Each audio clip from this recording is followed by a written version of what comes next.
সংবিধান, রাজনীতি এবং নির্বাচন, এই তিন মেরুর আলোচিত ইস্যুতে বাংলাদেশে ঘটে গেল এক ঐতিহাসিক পরিবর্তন। সংবিধানের যে পঞ্চদশ সংশোধনের মাধ্যমে তত্ত্বাবধায়ক সরকার ব্যবস্থা বিলোপ করা হয়েছিল তার কিছু অংশ বাতিল করেছেন হাইকোর্ট। আদালত বলেছেন সংসদীয় কার্যপ্রণালীর ১৪২ অনুচ্ছেদ অনুযায়ী এটি যথাযথ হয়নি। এর ফলে দলীয় সরকারের অধীনে সংসদ নির্বাচনের বিধান বাতিল হয়ে গেল। এর পরিবর্তে ফিরল নির্বাচনকালীন তত্ত্বাবধায়ক সরকার ব্যবস্থা।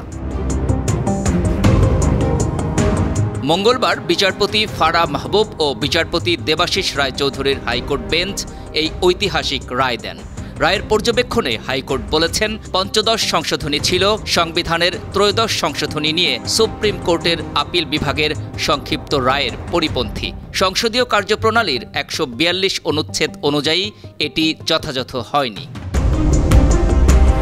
২০১১ সালের তৎকালীন প্রধানমন্ত্রী শেখ হাসিনার শাসনামলে সংবিধানের পঞ্চদশ সংশোধনীর মাধ্যমে তত্ত্বাবধায়ক সরকার ব্যবস্থা বাতিল করা হয়েছিল। এর বৈধতা নিয়ে প্রশ্ন তুলে আদালতে রিট করা হয়। দীর্ঘ ২৩ কার্যদিবস শুনানি শেষে এই ঐতিহাসিক রায় ঘোষিত হলো। এই রায়ের পর্যবেক্ষণে তত্ত্বাবধায়ক সরকার ব্যবস্থার প্রয়োজনীয়তা পুনর্ব্যক্ত করে হাইকোর্ট বলেছেন, সংবিধানের ৭ অনুচ্ছেদ, যেটা আমাদের সর্বোচ্চ আইন, তা কোনোভাবেই উপেক্ষা করা যায় না। ২০১১ সালের ৩০ জুন জাতীয় সংসদে পঞ্চদশ সংশোধনী বিল পাশ হয় এবং রাষ্ট্রপতি ২০১১ সালের ৩ জুলাই তাতে অনুমোদন দেন। ওই সংশোধনীর মাধ্যমে তত্ত্বাবধায়ক সরকার ব্যবস্থা বাতিলের পাশাপাশি বঙ্গবন্ধু শেখ মুজিবুর রহমানকে জাতির পিতা হিসেবে সাংবিধানিক স্বীকৃতি দেওয়া হয়। এই সংশোধনী বাতিলের নির্দেশনা চেয়ে হাইকোর্টে রিট করেছিলেন সুশাসনের জন্য নাগরিক সুজন সম্পাদক বদিউল আলম মজুমদার সহ ৫ বিশিষ্ট ব্যক্তি।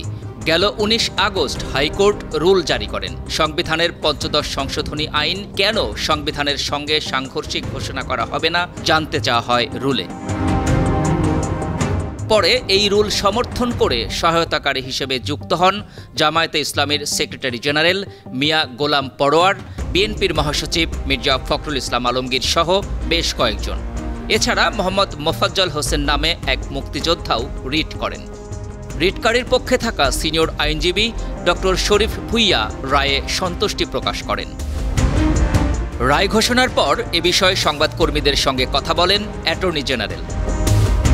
১৯৯৬ সালের ষষ্ঠ সংসদের প্রথম অধিবেশনে ২১ মার্চ বিএনপি সরকার তত্ত্বাবধায়ক সরকারের বিল সংসদে উত্থাপন করে। ২৬ মার্চ নির্দলীয় তত্ত্বাবধায়ক সরকারের বিল জাতীয় সংসদে পাশ হয়। প্রধানমন্ত্রী হিসেবে খালেদা জিয়া পদত্যাগ করলে তৎকালীন রাষ্ট্রপতি শাহাবুদ্দিন আহমদ সাবেক প্রধান বিচারপতি মোহাম্মদ হাবিবুর রহমানকে তত্ত্বাবধায়ক সরকারের প্রধান উপদেষ্টা নিয়োগ করেন।